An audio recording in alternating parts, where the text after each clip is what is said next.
I live alone in a small house in Canada, and this all happened about 6.5 years ago. I opened my front door one morning to go and get some groceries, and found the strangest thing waiting for me outside.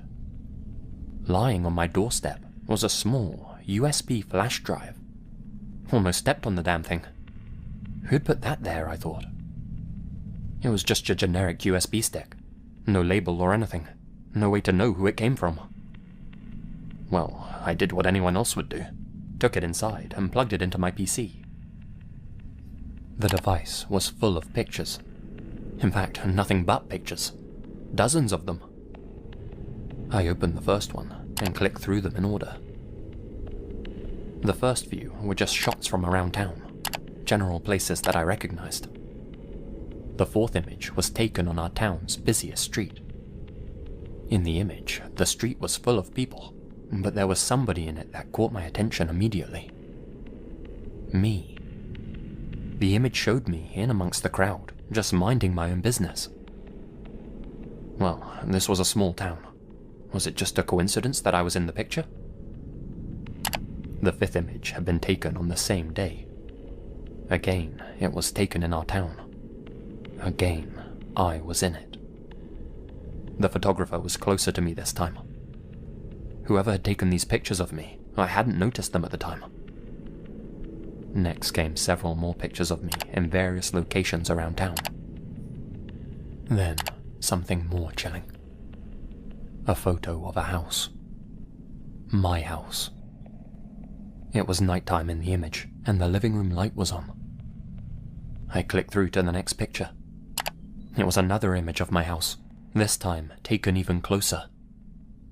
Through the living room window, you could see me sitting on the couch, watching television. I could tell from the clothes I was wearing that it had been taken the night before. I had no idea that somebody had been outside watching me. I kept clicking through the images on the drive. Photo after photo of me inside my house, taken from just outside my window. Because it was so light inside and so dark outside, I was totally unable to see that somebody was watching me from out there. I couldn't see them, but they could see me, clear as day. Didn't even need to use the flash on their camera. After 20 or so photos of just me inside my house, there came a real curveball. An image taken from inside my hallway. The man or woman or whoever was taking these pictures of me had been inside my house the night before. There were photos of my living room, now lightless and empty, obviously taken after I'd gone to sleep. Photos of my kitchen, of my dining area, my stairwell, and several taken as the unknown person ascended my stairs towards where I was sleeping. My brain started to run wild with thoughts about who had been following me. Had I wronged someone in the past? Said the wrong thing to the wrong guy? Was this just some weirdo who'd decided to target me? Were they armed when they came to pay me a visit? Whatever the case, somebody had come inside my house at night and taken pictures of all of the rooms, including my bedroom. The second to last photo was of me, fast asleep in my bed, totally oblivious to the person in my home. The final image was just of a handwritten note, framed in close-up. The message on it simply read, "Never hide a spare key under your doormat." I've since moved house.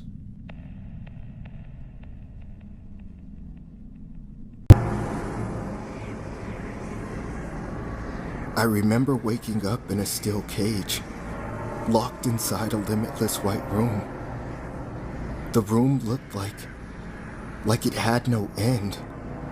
Just my bed, the cage, and a swarm of distorted figures surrounding me. There were hundreds of them, and they all looked like they were possessed, like something out of the movie The Exorcist. Where the hell am I? This can't be real. I must be dreaming. I couldn't distinguish whether these people were human or not. But all I can say is that I was overwhelmingly frightened by the over-exaggerated mouths of these creatures. They just kept tormenting me like I was a test subject in a lab experiment gone wrong. Please, stop it. Stop it. What the hell do you want from me? Leave me alone. That's when I closed my eyes and had a nostalgic moment. Almost like I went back in time.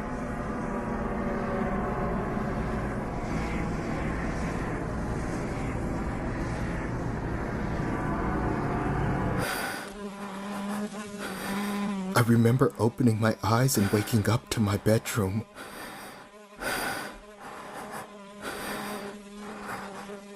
I can't live like this anymore. My body was dripping with sweat, and my bed sheets were completely drenched. I was honestly convinced that I was living in an alternate reality, trapped in a never-ending nightmare. Taking my prescribed meds really helped with my schizophrenic tendencies, as it would numb down the hallucinations that I experienced on occasion. My parents understood my condition, but my sister Jenny didn't. Me and her never got along growing up, as she would always tease me about my condition. Well, tease me about my other condition. I also have obsessive compulsive disorder, otherwise known as OCD. I had a disorder where I couldn't touch, taste, nor bear the sight of pineapples. I know this sounds quite bizarre, but it's haunted me throughout my existence. It was a compulsion that I had developed at an early age, and have grown a great deal of disdain for. The tough segmented skin and the pointy leaves was always something I fathom as to why one could think such a thing was edible. I always thought a pineapple was equivalent to eating a porcupine. Just a pointy object that humans have to butcher down to consume. As understanding as my parents were about my condition, I still feel like there was an underlying favoritism towards my sister Jenny. I can tell they enjoyed Jenny's company more, as she was less high maintenance than myself, to say the least. Growing up in the same household as her really made me more uncomfortable than I already was. She would use my condition as fuel for her bullying antics. I remember when I was in school, Jenny would always text me when she arrived to pick me up. The annoying thing was that she intentionally texted the pineapple emoji as opposed to just texting "I'm here," just to get under my skin. I remember another time where I invited my friend Steven to come over to my place. "Hey Jenny, can you order some food for me and Steven?" What do you want? "Anything but the thing you know I don't like. Please?" How about I get you guys a pizza and 2 drinks? Sound good? "Yeah, thanks sis." "Dude, is that your sister?"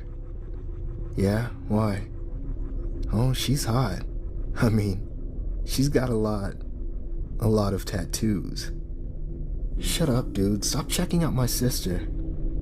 "Hey, dude, I was just looking at her tattoos. She seems like a pretty cool person." "You wouldn't be saying that if you lived with her." "Well, I only need to live with her for one night." "Ow!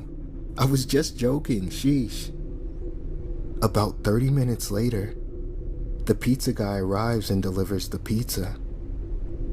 Here you go, boys. Eat up. I open the box, only to discover a pepperoni pizza, topped with pineapples. What the hell is this? Why did you put pineapples on the pizza? Just tell your friend to eat the pineapples, duh. All the other toppings sucked.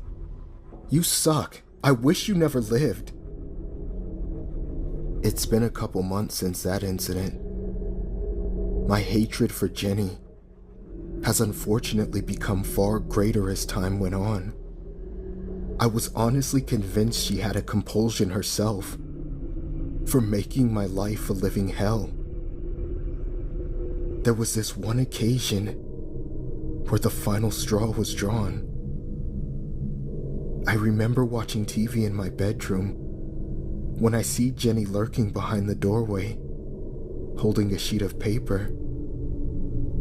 She began waving the paper at me while saying, Hey Jake, I have 2 surprises I want to show you. "It'd be a surprise if you moved out, 'cause I'd love that." Don't be rude. I have a drawing I made for you. "What is it?" Jenny then reveals a hand-drawn picture of a pineapple with SpongeBob on it. "What the hell is wrong with you? Why can't you stop tormenting me?" I have one more surprise for you. I got another tattoo. Jenny then lowers the sheet of paper, revealing a tattoo of a pineapple on her chest. Surprise! "Get the hell out of my room, you freak."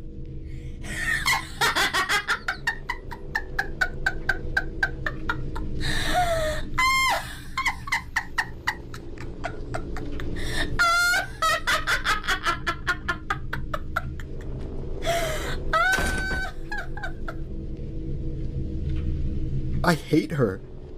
I hate her so much. I hate her so much. I hate her so much. A couple hours passed by, and it was time to go to bed. I couldn't sleep that night, as my blood pressure felt like it was at an all-time high. I could feel my head throb in pain as I became more irritated with the thought of my sister's existence. Why the hell would she get a tattoo of a pineapple? What kind of sister does that to her brother?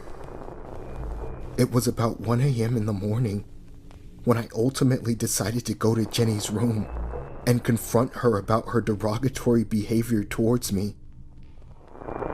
While approaching her room, I can hear Jenny's voice subtly echo louder in my head saying, Surprise! over and over again. Surprise! Surprise! Surprise! I then open her bedroom door, only to see a pineapple sitting on top of her bed. Is this supposed to be another stupid orchestrated prank? That's when I grabbed a pair of scissors from the top of the nightstand and began piercing the pineapple over and over again, stabbing and stabbing and stabbing. Good luck sleeping on top of this mess, loser.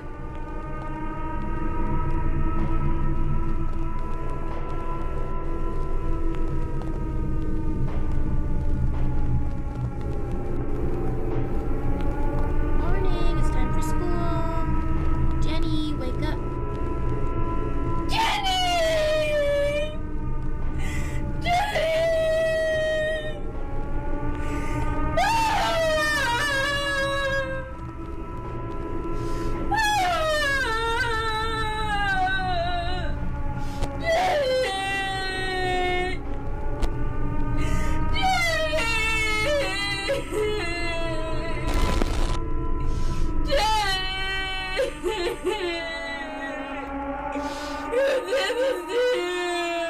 What?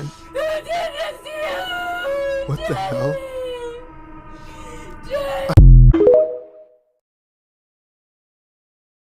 I met my current wife, Hope, in my 30s. We both already had children, so I knew she would be an excellent mother to my kids. I ended up adopting all her children as well, and then we even had our own son together. That all started when we were both still very young. But now, 4 decades have passed. All our kids have moved away, and as we've gotten older, I've been burdened with declining health. I'm always sick and can't move around for shit. However, in what was clearly the final years of my life, Hope has taken it upon herself to make me even more miserable. She started distancing herself from me, basically ignoring me, like I didn't exist.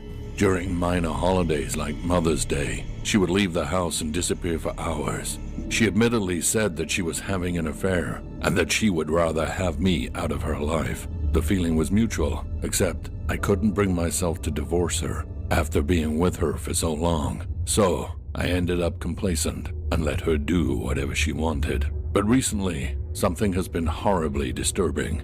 I can tell Hope didn't want me alive. When I did simple things like sit around, watch TV, or eat, she would stare daggers at me from the corner. In fact, without any prompt or context whatsoever, she would say weird, disturbing shit like, "I wish for Mother's Day you would go away forever." She would then give me this evil smile, like she was already making the preparations. For a while, I've been sleeping on the couch in the living room. I never get any privacy, and I'm often afraid to fall asleep as I'll catch Hope staring at me in the darkness like an evil witch. Go away! I'm trying to sleep!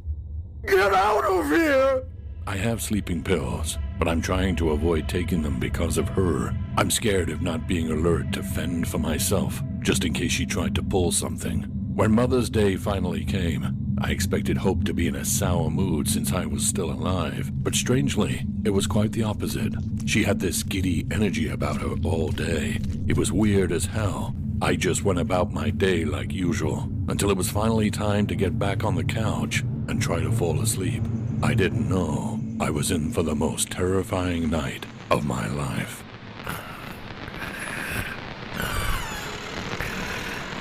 Oh, God. She's watching me sleep again. She's so creepy. What the hell is the matter with her? If I pretend to be asleep, maybe she'll go away. No! Don't come near me, you freak! Leave me alone! Come on, just go away! What do you want? Oh, sweetie, it looks like you're having trouble sleeping again. Sit up for me so you can take your meds. I already took it. I'm fine. I said get up!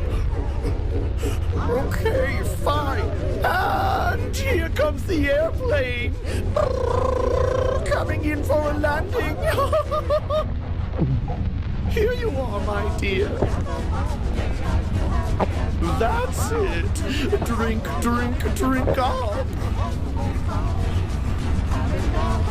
What are you doing?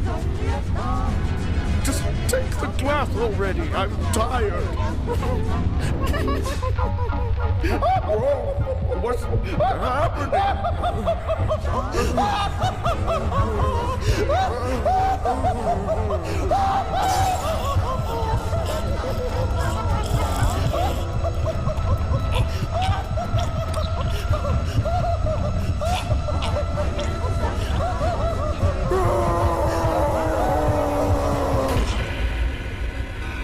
It was the night after Mother's Day. My mom called me, crying hysterically. She told me through her tears that my father had passed. I didn't know what to do, so I just went over to their house, finding it swarmed by police. I didn't understand why at first. All I wanted to do in that moment was comfort my mother, grieve with my family, and bury my father. Afterwards, I wanted to spend more time with my mom, and that's when I noticed her strange behavior. I asked her how it happened, but she just looked right through me and said she couldn't tell me. Something about it was just really off-putting. Weeks later, enough people started saying the same thing, that my mother was all but admitting to taking out her husband. Not a person who knew her hadn't had some weird encounter, with her basically admitting and saying what she did subliminally. Unfortunately, I had to agree with everyone. I had to send my own mother to prison. This story happened a couple years ago when I was in my early teens. It all started when I went to the movies with my friend Sam to go see the world premiere of The Dark Knight. The movie garnered a lot of notoriety at the time, obviously due to Heath Ledger's leading role as the Joker. I personally thought it was the greatest movie I had ever seen, considering I've seen almost every Batman movie that ever existed. I decided to buy some Dark Knight merchandise at the vendor booth located in the theater. What appealed most was how cheap the Batman masks were selling for. I didn't have a Halloween costume picked out for October yet, and neither did my friend Sam. We both collectively purchased one mask each and figured it would make for an easy costume to trick-or-treat with. I can honestly say it was an astronomical improvement from the cliche bedsheet over the head ghost I was last year. Fast forward to October 31st. Me and Sam both wore our Batman masks and began going door to door, looking for an opportunity to fill our candy sacks faster than any other trick-or-treater on the block. Trick-or-treat! Well, happy Halloween, Batmen. That's it? Lame. Get the hell off my property, you ungrateful twerps! The majority of the houses were pretty generous, with the exception of a few bad apples, to say the least. On this particular night, there wasn't many houses that had their lights on, which generally meant that they didn't really celebrate Halloween, or in other words, they weren't giving out candy. Me and Sam were understandably upset considering we'd been walking for at least an hour.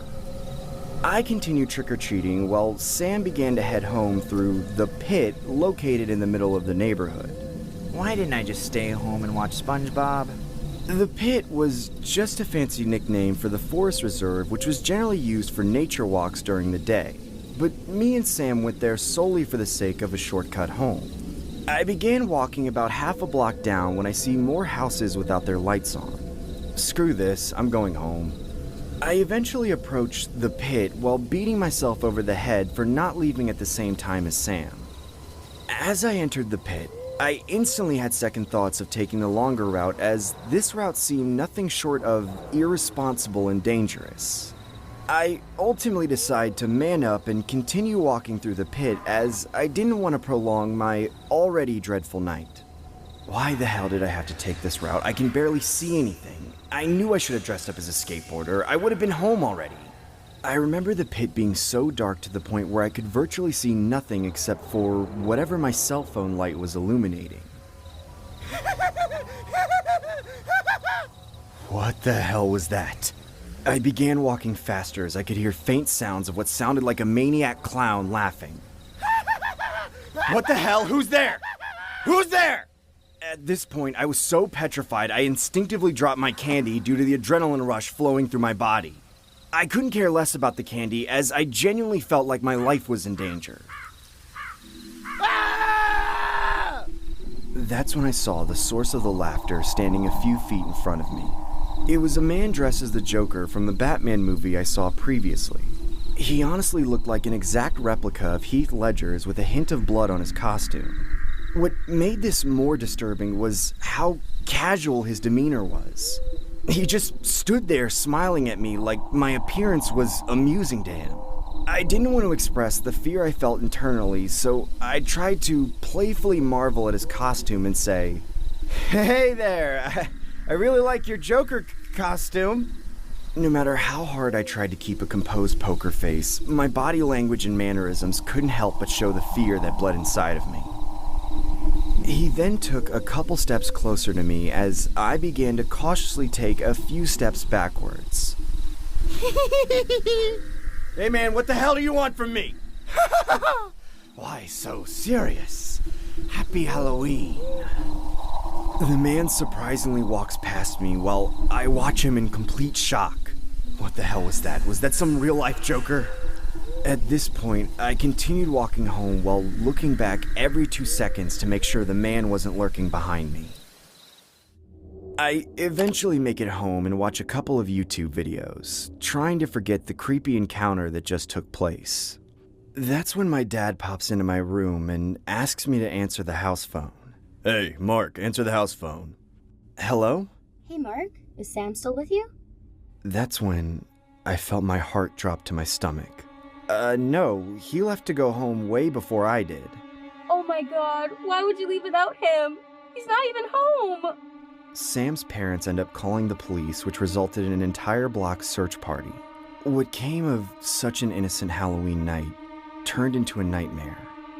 Sam's remains were eventually found in the pit, with his face lacerated into an exaggerated smile, and his head decapitated from his body. I haven't trick-or-treated since, and I still live with the regret of not leaving at the same time as my friend. I informed law enforcement about the bizarre encounter with the man I saw that night. Call it speculation or whatever you want, but I know the death of my friend Sam had something to do with that sick man. Or should I say, the Joker. My god, why? Why would you take my son from me? Why, God? God, why? Why would you take my Police are looking for any witnesses to come forward in the connection of a deadly homicide of a teen. The victim's remains were found at the local park observatory. The suspect is described to be approximately 6 feet tall, Caucasian, and was last seen wearing purple attire with a green vest and tie. Police say the suspect is described to have face paint imitating the Joker from the blockbuster hit The Dark Knight. If anyone has any tips, please contact your local law enforcement and you shall remain anonymous. Alright, Karen, back to you.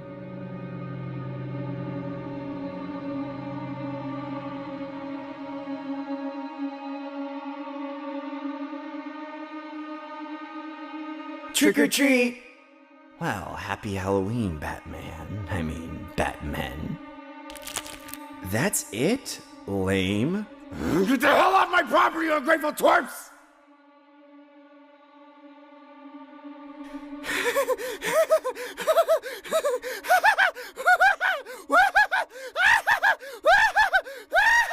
This story happened to me on a Saturday night. It happened when I was with my girlfriend, who we'll call Lisa for the sake of the story. I was sitting on my bed watching TV while Lisa was on her laptop working on a school report for her English class. It was due the following Monday, which kept her busy on the laptop for the majority of the weekend. My parents were out of town, so we had the house to ourselves. I'd just like to point out that Lisa and I were polar opposites from each other. I say this because she was a goth who fantasized over dark and morbid kind of things. I was the complete opposite from that. However, our different personalities didn't stop us from pursuing a relationship with one another, as we'd been together for about 4 months now. I'd also like to point out that Lisa was extremely socially awkward if she was talking to anyone other than myself. There was a time where I invited her over to a family dinner with my parents. Lisa was understandably a bit shy at first, but as the night progressed, it turned out to be less awkward than I anticipated. Near the end of dinner, my dad asked Lisa, "So Lisa, if you could have anything in the world other than Jack, what would it be?" I don't know if I feel comfortable answering that. What do you mean? What else would you want other than my son? Harold, stop it. Sweetie, you can tell us only if you want. I could tell Lisa was getting uncomfortable about the impromptu interrogation my parents decided to have by the look on her face. Well, it's complicated. To be honest, I was a little taken back by that statement, as I thought I knew everything about her.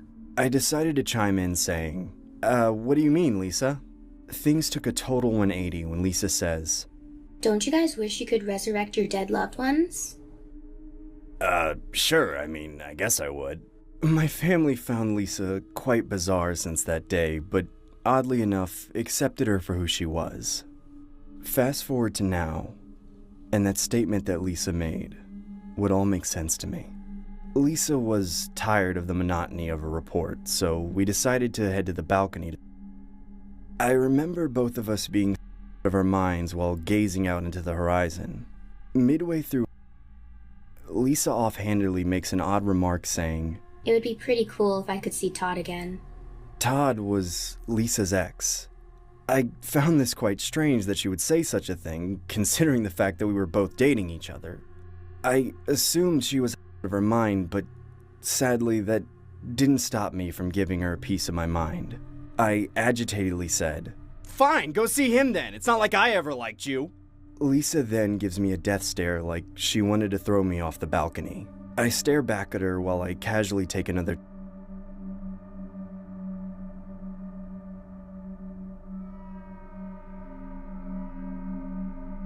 A long pause of awkward silence occurred, but then I had a nostalgic moment.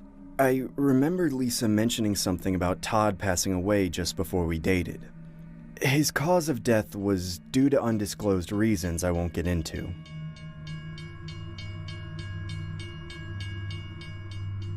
Everything Lisa was saying all made sense now. She was just expressing that she wanted to see Todd again since he was no longer here with us. I attributed my lack of memory to being in my mind, which helped make the mishap more plausible, so I extend my arm to pass it to Lisa. She then slaps the out of my hand and aggressively says, He was better than you anyway. I had gotten into arguments with Lisa in the past, but I could tell she was at her boiling point this time. She then storms out of my place and immediately gets into her car. Despite being wrong in the situation, I stupidly shouted from the balcony saying, Fine, have fun fishing on Tinder, loser! She then flips me the bird and begins driving off into the distance. I eventually head back to my bedroom and continue to watch TV. About 5 minutes later, I couldn't help but feel guilty about what I did. I then decide to text Lisa saying, please come back to my house. I'm not trying to fight. I also have a free place in more in case you forgot. A couple minutes go by and I get no reply. That's when I start becoming more anxious. I kept contemplating whether I should call Lisa, but I didn't want to submit to the fact that I was begging for her forgiveness. I continued watching television. That's when I noticed Lisa's laptop sitting on my computer desk. She had stormed off and obviously forgot to take it with her. I noticed that Lisa had left her school report still open on a Word document, so I decided to proofread it, thinking it would be my silly way of apologizing to her. The report was titled, "Be with your loved ones, even when they're dead." This wasn't that surprising, as I knew the kind of person Lisa was, but it was also disturbing due to the circumstances that had just occurred on the balcony. I skimmed through the report and find Lisa talking about a relationship and how she wasn't internally happy and needed some sort of closure. I became more and more anxious the further I read into the report. She goes into detail about her past relationship with Todd and how she misses him tremendously. As I skim through more of the report, I come across a part where Lisa talks about being able to reconnect with Todd through a satanic blog she found online.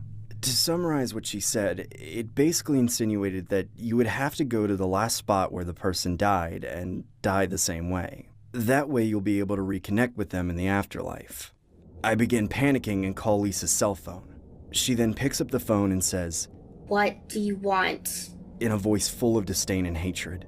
I try to pretend like I knew nothing about the report and say, "Please come back. I'm sorry about everything that happened. I'm sorry about what I said."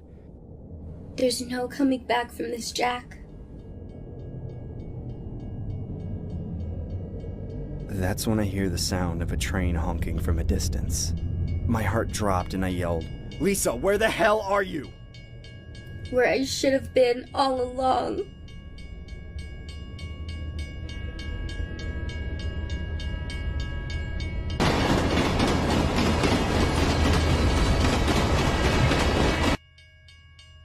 I could hear the train getting louder and louder, like it was coming with a full head of steam towards her direction. I began shouting, Lisa, get the hell out of there! Lisa, please, I'm sorry! Desperately trying to stop her from what I knew she was about to do. Lisa, I'm sorry, okay? Get the hell out of there! Please! Oh, Lisa, please, I'm sorry. I'm sorry. I'm sorry. Lisa, please, I'm sorry. I'm sorry. I'm sorry. Please come back. I'm sorry. I'm sorry I was such an awful boyfriend. I'm sorry, Lisa. She then said, "See you again, Todd." No! No, Lisa! Oh, Lisa, please, I'm sorry.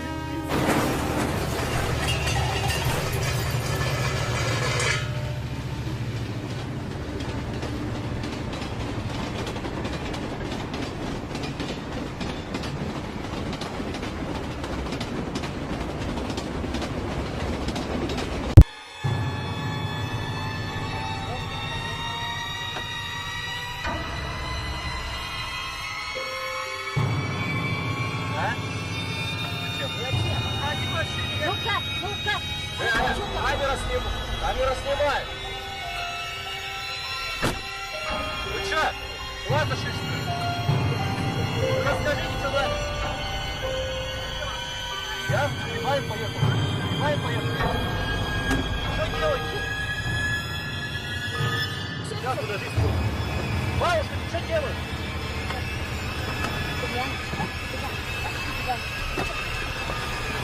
Останови машину! Не буду останавливать!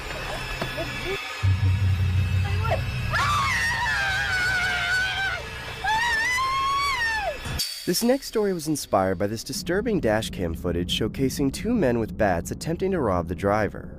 In the background, you can see them utilize their vehicle to create a blockade so that oncoming drivers would have no choice but to encounter the bandits. The driver was eventually able to narrowly escape on the side of the road.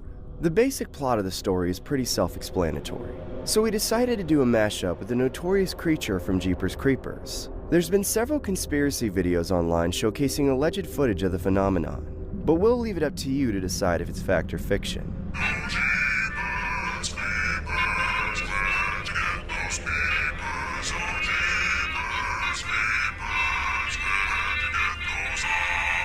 I was hours away from any major city, miles from the nearest paved road and deep into a remote rural region of my county that I'm sure most so-called locals don't even know exists. And on top of everything else, I'd gotten on the road later than I planned to, which meant darkness was setting in. I got word that my great-uncle had passed away, and I knew I had to go visit the homestead for the burial.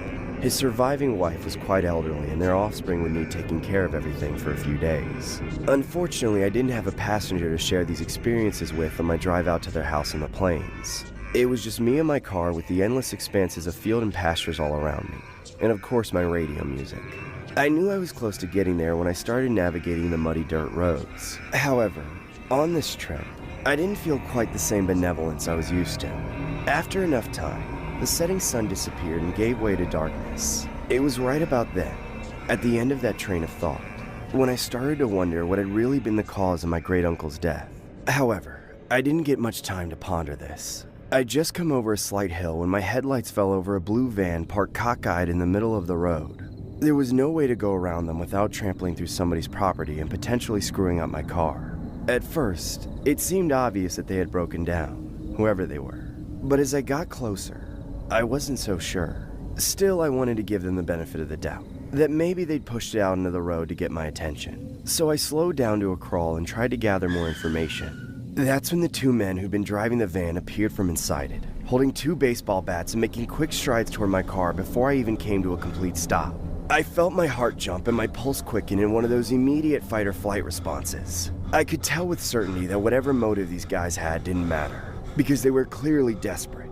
And I mean dangerously desperate, with that glossy animalistic look in their eye that tells you they aren't acting like human beings right now. They even looked like they'd been attacked by wild animals, with their clothes bloody and torn. I made sure that my windows were up and my doors were locked. I gripped the steering wheel with white knuckles and grounded the brakes, trying to think of a way out as they poked and prodded my car for a way in. Let us in! Come on, open up! Please, please let us in! We've been out here for 2 days! We won't survive another day out here! Open the damn door now! I wasn't sure what to do, but I knew the last thing I wanted was to let these guys inside my car.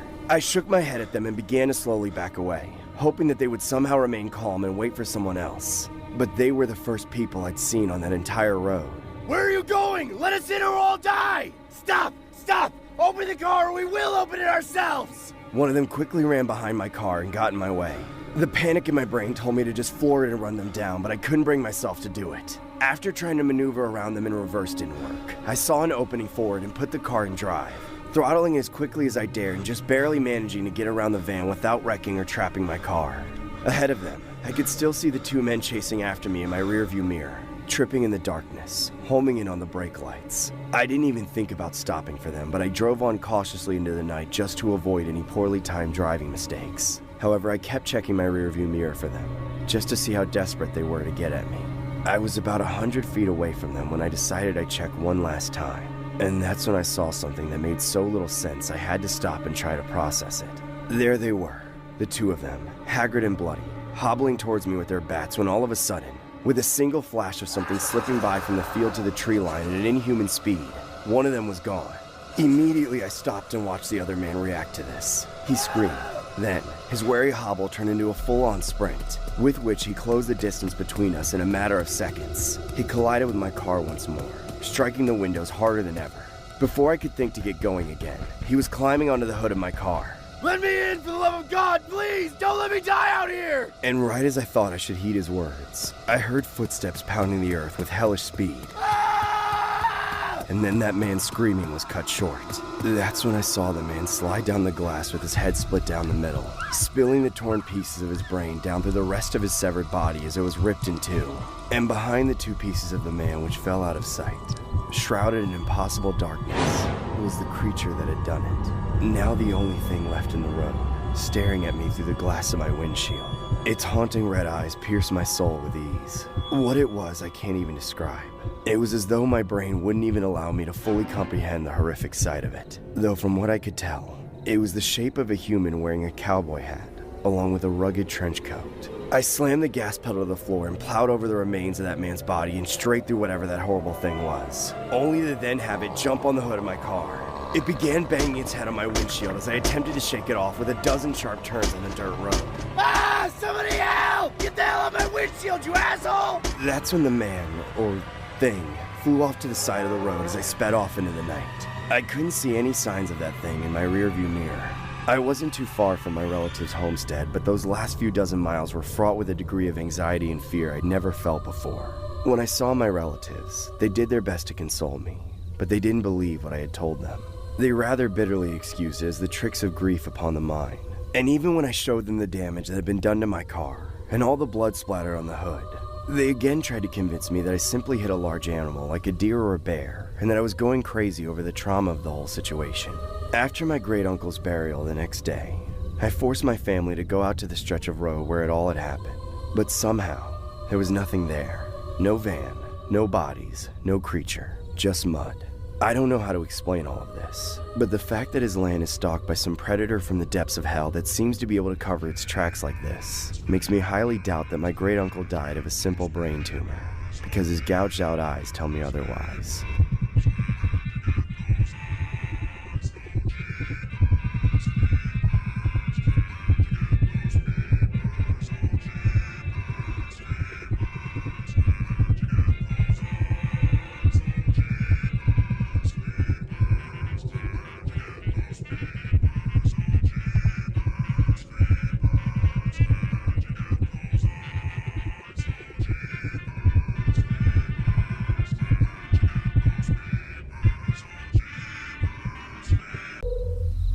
This story happened a couple of years ago when I was a freshman in high school. I remember me and my buddy Jay would go play Nicky Nine Door, otherwise known as Ding Dong Ditch, which was a game where you would go to a random person's door and knock while running away before it got answered. Me and Jay loved to do this kind of thing, especially on Friday nights when the school week was over. We were the modern-day little rascals, looking to get a kick out of seeing any adults become annoyed by our childish antics. One day, during gym class, me and Jay sat on the bleachers while collectively discussing what potential houses we could prey on next. That's when Jay suggested our school janitor, Mr. G, as he casually mopped the side of the gym floor in front of us. Dude, let's hit his house tonight. Apparently his house is notorious for being nine-doored all the time. I don't think that's a good idea, dude. Didn't you hear his daughter died? Oh yeah. Poor little thing was getting teased too much for having pet squirrels. Pet squirrels? Yeah, she was the laughingstock of the school because it was rumored that Mr. G collected squirrels and brought them home just so his daughter could have some pets. Really? That's weird. What in the hell are you two idiots looking at? Yeah, that's what I thought. Don't be talking about my daughter, or any of my business, before I dump this dirty mop water on your heads. That's when Mr. G strolled away with his mop bucket, while me and Jay looked at each other and thought to ourselves that his house would be the perfect stakeout for Ding Dong Ditch later that night. A couple hours later, me and Jay would play Mortal Kombat Armageddon on my PlayStation 2, till it was dark enough to go outside and pay Mr. G's house a visit. As we walked down the neighborhood, Jay pointed out Mr. G's house, which was about 2 houses down from where we were standing. We played rock, paper, scissors to decide who was going to be the Ding Dong Ditcher, and, of course, as fate would have it, I lost with scissors, while Jay held rock.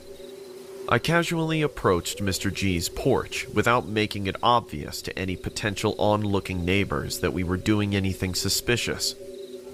As I slowly began to raise my balled-up fist to knock the door, it abruptly swang open, with Mr. G holding a large baseball bat, saying, "I'm gonna kill you and make you eat my crap, you little squirms!" That's when me and Jay made a dash for it, and began to run for our lives while Mr. G chased us with a baseball bat in one hand and a long piece of rope in the other. "Stop running away, you little punks! You all wanted smoke, didn't you? Didn't you?" I remember looking back for a split second and could see the crazed look in Mr. G's eyes, almost like he had been anticipating that someone would Nicky Nine-Door his house again. As Jay and I glanced to our right, we unhesitatingly made a swift turn towards the direction of a large fence with a hole in it, which led to a forest preserve with a warning sign that said, "Danger, do not go beyond this point." We both disregarded the sign and quickly ran through the hole in the fence while trying to not slip on any branches or tree bark piled along the trail. It was about 30 seconds into the forest where I found myself hiding behind a large tree, while Jay was hiding behind one across from me. That's when I crouched down as I heard the footsteps of Mr. G stopping mid-trail, almost as if he knew we were within his parameters. I clasped both my hands over my mouth and began to pray in my head that he wouldn't approach either of us. "Stupid kids. If I ever see you again, I'm gonna rip both of your heads off and feed them to my squirrels.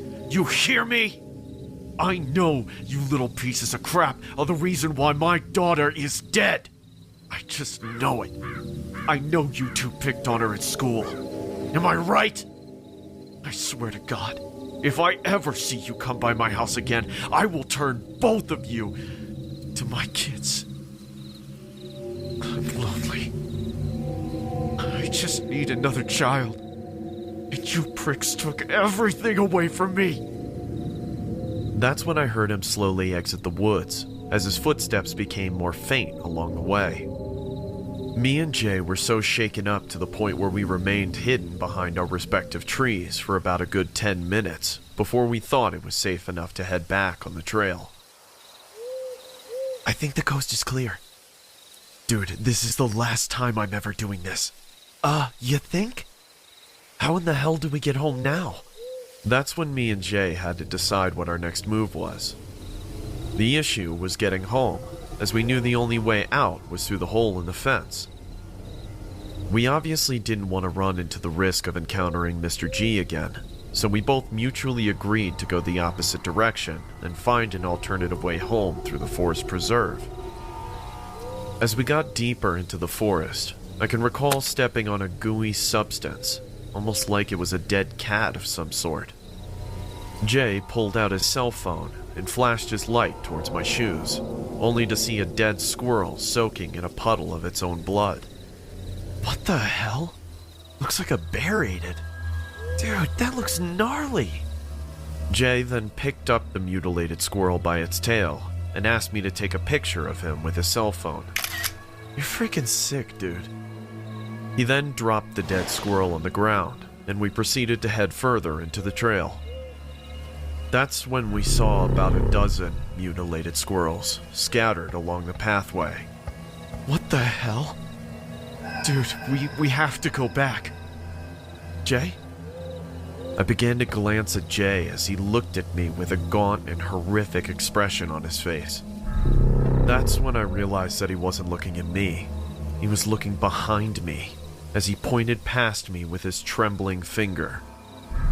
I turned my head to look behind me, only to see a little girl sitting a couple of meters away from us, having a picnic by herself. As I squinted my eyes, I could see her chewing on a dead squirrel, as she then looks at our direction and said, "Please bring me home to my daddy. I want him to know that I don't want to have a pet squirrel anymore." That's when me and Jay ran back towards the direction of where we came from, as we couldn't believe what we had just witnessed. As we made it through the hole in the fence, we continuously ran through the neighborhood past Mr. G's house until we both made it home in our respective houses. I couldn't believe what I had just seen, as the thought of a little girl having a picnic in the middle of the forest while eating squirrels still gives me chills just thinking about it. What happened next was something I could not fathom or give any proper explanation towards. Jay ends up sending me a text and then immediately calls me. Hello? Hey dude, look what I just sent you. That's when I opened Jay's unread message, only to see the picture I had taken of him while he was holding the mutilated squirrel. Except, I can see the same girl from the picnic standing from a distance behind Jay. She was holding a dead squirrel as well, while replicating the same pose he was in. It's been a while since that incident occurred. I've been seeing a psychiatrist since, as a mental anguish from getting chased down the block with a baseball bat and witnessing what seemed to be the deceased spirit of Mr. G's daughter is something that still terrifies me to this day. This is a true story from when I was 18 years old. It still creeps me out just thinking about it. It all started when I was heading home from my friend Jason's house. It was about 3 a.m. in the morning, so it was pretty dark outside. I was walking towards a bus stop to catch the blue night bus that ran during after hours. My friend didn't really reside within a suburban area. He was more or less closer to the downtown region. That meant there were a lot of random weirdos strolling around the streets, which definitely made me a little uncomfortable to say the least. They're uncomfortable, I have to sleep out here. I decided to wait inside the glass shelter of a nearby bus stop as I regretted my decision to take the bus this late at night as opposed to just calling an Uber. I couldn't help but notice the dozens of flyers stuck up on the glass of the shelter. They were scattered everywhere, all varying from different things like job postings, rooms for rent, that kind of thing. There was this one flyer that really caught my attention. It was a picture of an older gentleman doing a peace gesture with his left hand. The title of the posting was called, Easy $300 in One Day, Call Me. I decided to read further into the flyer as the thought of making an easy $300 in one day seemed like a bargain one couldn't refuse. The flyer had a description which read, if you are looking to make a quick $300, then you've come to the right place. This job entails the assistance of cleaning/chores for a period of 12 hours. Call my cell phone and the details provided below if you're interested. Regards, Philippe. I was a part-time college student, so any extra money would have definitely been beneficial to me. I decided to take a plunge at the opportunity, so I took a picture of the flyer as I see a night bus arriving towards my stop. As I boarded the bus, I refrained from calling the job posting as I didn't want to wake the employer up, so I ultimately decided to text the number instead. My text read, "Hello, please contact this number as I am interested in the job presented in your flyer." About 10 seconds later after sending the text, I get a call from an unknown number. I assume it was the guy in the job posting, so I answer it. "Hello?" A man answered back, "Hey, you interested in the job?" Is this Philippe from the $300 a day posting?" Yes it is. What's your name, kid?" I'm John, sir. How are you?" He completely disregards my question and says, "You mind coming over right now, kid?" Sir, it's kinda late for that. Can we do tomorrow?" Kid, listen. I know it's very late at night, but both my wife and grandma are sick, so I could use a helping hand as soon as possible. I felt really uncomfortable knowing this guy was trying to guilt trip me into coming over to his house. Mind you, it was approximately 3 a.m. in the morning, which made the thought of going that much more absurd. I tell him, "Sir, if we can arrange this for tomorrow, it would be much more convenient for me." "Kid, John, listen. If you come right now, I will pay you double. $600. Take it or leave it." Whether the man was bribing me or not, I unwisely took the bait. I ended up saying, "I'm on my way. I'll be there in about a half an hour," while simultaneously getting off the bus to call an Uber. I ended up getting dropped off at the address provided within the flyer and immediately began second-guessing my decision. While standing in front of the house, I get a call on my cell phone. It was from an unknown number again. I answer it and say, "Hello?" "Hey, Johnny, can you see me?" No, sir. Where are you?" "Look at the window." "I'm looking at it, but I don't see you, sir." "Look a bit closer. I'm looking dead at you." Where, sir?" I get startled by a firm grasp on my shoulder. Oh, I'm sorry, John. I didn't mean to scare you. I thought you could see my reflection in the window. Anyways, please allow me to show you inside my house. Thank you, Philippe. You can call me Creep. Creep? Why would I call you Creep? It's a nickname that my mom gave me as a young boy. All my close friends call me that, so I'd appreciate it if you did the same. Okay, Philippe. Creep. I mean, we are technically friends now, right? Yeah, sure. Very well then. Let me show you inside, John. We end up going inside, and I can't help but notice the amount of dolls laying around his house. It honestly looked like he was a hoarder that had an obsession over dolls. I decided to ask him, why do you have so many dolls? It's just a collection that I've accumulated from my childhood. Aren't they precious, John? I've built a special bond with these guys. I'll never feel alone again, you know? At this point, I was pretty convinced that the name Creep was actually his biological name due to the creepy vibes he was giving off. I see. Well, what exactly does this job entail? Well, for starters, my grandma and wife are unfortunately ill, so I have to take care of them since they're in bed all the time. If you don't mind me asking, what's wrong with them? Well, my grandma has Parkinson's, so she's unable to function without my assistance. My wife sadly got into a tragic car accident after her dance rehearsal. She's pretty much paralyzed in her legs and can't walk, so I now have to take care of her as well. Oh, I'm sorry to hear that. She was so beautiful before the accident. I'm unbelievably lucky to be with such a beauty like her. We got married and had about 100 people there. It was the best wedding ever. Sorry if I'm getting carried away. No worries. What would you like me to do for now? You can start by vacuuming the house. Just don't go inside the bedrooms, because that's going to disturb my grandma and wife's sleep. A couple minutes later, I begin vacuuming the hallway upstairs. The bedroom doors were slightly open, so I could vaguely view the inside of it. I remember seeing a glimpse of a woman sleeping on a bed, which I assumed to be his wife. It was unfortunate to see her like that, as she was quite beautiful from what I was able to see. I noticed the man was in the other bedroom having a conversation with his grandma, so I continued vacuuming without drawing too much attention towards his direction. Have you been feeling better? Are you okay? The next part of the story is what sends chills down my spine. The man asked me to put the vacuum down and meet his grandma.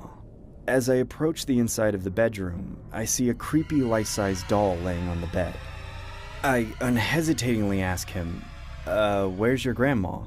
John, don't be rude. This is my grandma. I felt my heart fall to my stomach when he said that. I honestly wanted to get the hell out of there, but I didn't want to potentially put my life in danger, so I just went along with it and said, nice to meet you. He then said, my grandma thinks you're really handsome and you should come over more often. Sure, I'll definitely come over more often. My grandma wants me to grab her some McDonald's. Why don't you continue vacuuming the place while I do that? Sure, sir. Creep. The man then hands me an envelope and says, here's your $600. Thanks for being there for us. Yeah, no problem. I then continue vacuuming the hallway as the man exits the house.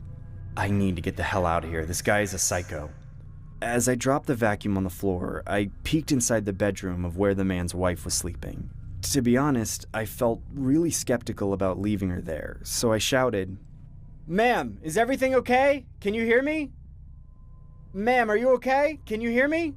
She didn't say anything. She honestly looked like she was heavily sedated off the meds I saw on top of the nightstand. I end up leaving the house and catching an Uber. I eventually make it home and remember the man had gave me the $600 in an envelope. Thank God I made it out of there. At least I made an easy $600. I opened the envelope only to see 6 pieces of paper. Each piece had a poorly drawn face with $100 written on it. I shouted in anger, "What the hell is this?" I contemplated on giving the man a piece of my mind, but I honestly didn't want any further conflict with this psycho. Just before heading to bed that night, I got a call from an unknown number. It was quite obvious that it was the creep, so I ignored it and never looked back. It's been a couple months since that creepy experience. I haven't gotten any more calls from that unknown number since. I was strolling around with my phone one day when I got a notification that someone followed me on Instagram. I noticed it was the creep from the avatar picture on his profile. I was pretty freaked out that he was able to track me down since he only knew my first name and we haven't contacted each other since. I noticed he had only one post, so I clicked it. It was a picture of the woman and the creep on the same bed. She looked sedated while wearing a wedding veil. The creep had his arm around her while there were hundreds of dolls surrounding the two. The caption read, "The best wedding an audience ever."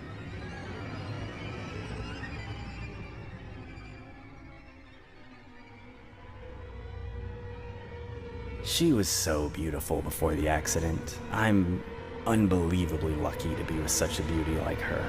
We got married and had about 100 people there. It was the best wedding ever. I will never look at life the same way after what I experienced.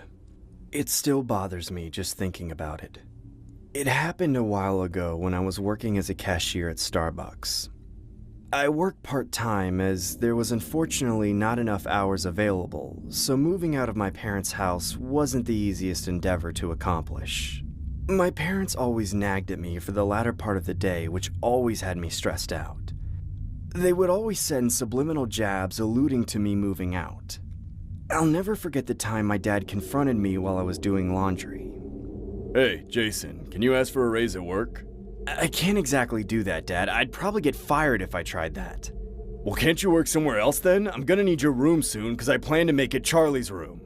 Charlie was my baby brother. Well, can't Charlie stay in your room a little longer? I said I'm gonna need your room, damn it! Well, where the hell am I supposed to stay then? Figure it out! You've had plenty of time now!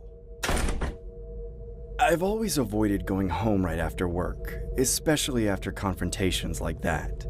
I would much rather procrastinate at work after my shift was done just to avoid the inevitable arguments that awaited me. Sounded like a better deal anyway. It'd been a few weeks since the tense clash with my dad. My life had been a little bit more bearable since I started going to this local karaoke bar located down the street from my workplace. I would make it a routine to go there after work just to instill a little more enthusiasm in my already dull life. I was a regular, so I knew all the employees on a first-name basis. What you drinking tonight, hot stuff? I'll get the usual, Sally. Wait a minute. It's you again. Jason, right? Yep, me again. Good to see you again, Jason. One order coming right up. Thanks, Sally. I really enjoyed coming here as it was the perfect place for guests to lounge with just a small admission fee. The bar always held live performances from various bands, so there was usually a decent-sized crowd always in attendance. Ladies and gentlemen, here is the final performance of the night. Please give it up for the lovely Katie!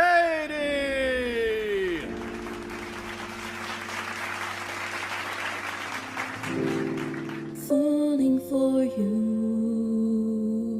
I can't keep away. Are you listening? I want you to stay. Hey kid, doesn't she have the prettiest eyes you've ever seen? Yeah, she's definitely a pretty gal. Katie had a lot of diehard fans that would show up to support her. She was really attractive, which made older men look like young teenage boys fanboying over her. I've had the privilege of chatting with Katie after her shows before, but this time I mustered up the courage to ask her out.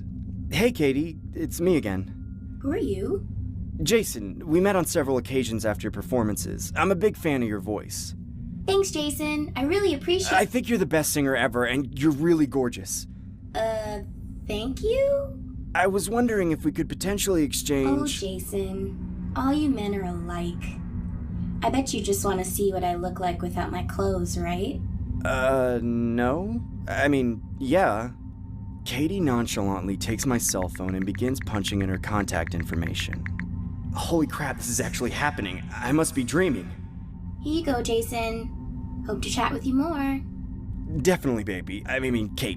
Katie. As I was on my way home, I decided to be ballsy and give Katie a goodnight text. I then noticed she had given me a link to her OnlyFans page as opposed to her phone number. What the hell is this? Well, at least I might get to see some nudes. I've personally never used an OnlyFans before, but if there was going to be someone's account I was going to check out, it'd be Katie's. I eventually make it home and open up her page on my computer browser. A subscription of $10 a month? Netflix doesn't even charge that much. I unfortunately didn't have the funds to purchase such things, but my curiosity was what put the nail in the coffin. I took out my credit card and shamefully typed in the details on the site. I was now officially subscribed to Katie's OnlyFans account. I began scrolling around, seeing a lot of mature content throughout her page. I can honestly say it wasn't the most regretful decision I ever made, as I got to see a different side of Katie. Or should I say, a different side of my longtime crush. Oh yeah, this is what I'm talking about. Throughout the night, I continued to browse through more of Katie's content till it was time to head to bed. It'd been a couple of weeks since that whole ordeal occurred. I still worked as a cashier at Starbucks and made it a routine to go to the karaoke bar after work. Everything had pretty much been the same except I hadn't seen or heard about Katie since. I couldn't help but feel like I had some sort of role in Katie's sudden disappearance from the bar, so I decided to snoop around her OnlyFans once again. Later that night, I had Katie's OnlyFans open on my computer. The monthly subscription I had paid for previously was still in effect, so I could still view her content. There were 5 observations I accumulated right off the bat. The first observation was that her status said, active 5 minutes ago. I assumed she had lost interest in the singing gig and was pursuing the OnlyFans endeavor solely now. The second observation was that she began to wear sunglasses in all her recent photos. Interesting. The third observation was that her photos were being taken in an old wooden cellar, not the aesthetic bedroom that she once previously had. The fourth observation was that all her pre-existing content was deleted. Why the hell would she get rid of everything? The only thing left on Katie's page was 3 photos of her posing with sunglasses. The last observation was the one that struck me the most. I could tell her recent pictures were being taken by someone due to the shadow presented in the photos. Call me Sherlock Holmes if you will, but I had my suspicions that something just wasn't right. I decided to direct message Katie saying, "Hey, it's me, Jason from the karaoke bar. I'm not sure if you remember me, but I wanted to know why don't you perform there anymore?" About 10 minutes go by and I get no reply. She probably gets 1,000 messages. I bet she'll reply to this though. That's when I decided to bribe Katie by sending a convincing message saying, "Hey, if I tipped you $5, could you send me a video of yourself smiling on camera?" About a minute later, I surprisingly got a response from Katie showing a hidden video with an option of unlock for $5. I end up accepting the purchase only to see a video of Katie wearing sunglasses. She just stood in one spot, not saying anything. I then heard a male voice in the background saying, "Smile for the camera, you vermin!" Katie then involuntarily puts on this bizarre and unnatural smile, almost like she was a cartoon character from a Disney movie. I felt really disturbed from what I was witnessing. I decided to continue the game of charades and say, "If I give you $5 more, could you send me a video of yourself kissing the friend you're with?" About 5 minutes had passed and I got no reply. I honestly thought Katie was done with my pathetic games until I got another message of a hidden video with a $5 price tag on it. I hesitantly unlocked the video, only to see a disturbing clip of Katie saying, "He's not my friend! Don't ever say he's my friend, because he's not. He's more than that to me. He's my everything. He's my one and only love." That's my good girl. Oh, yeah. The young boy wanted some kissing action. Let's make his money's worth, shall we?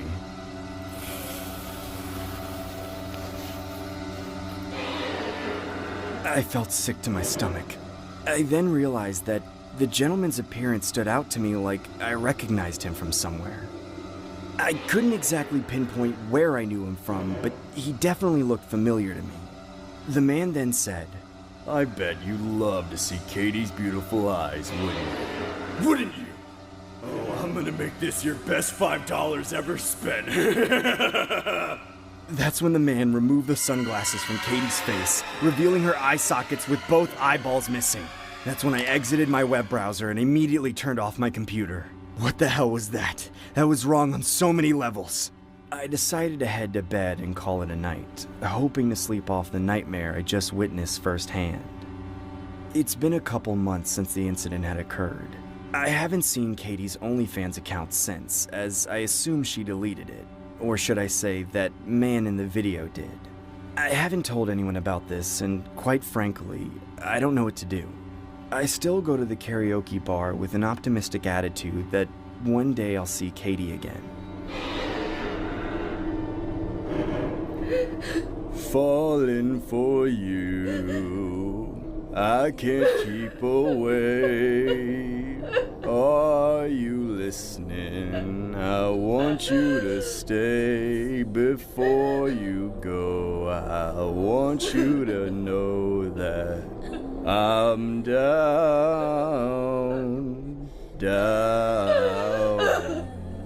Hey kid, doesn't she have the prettiest eyes you've ever seen? For you.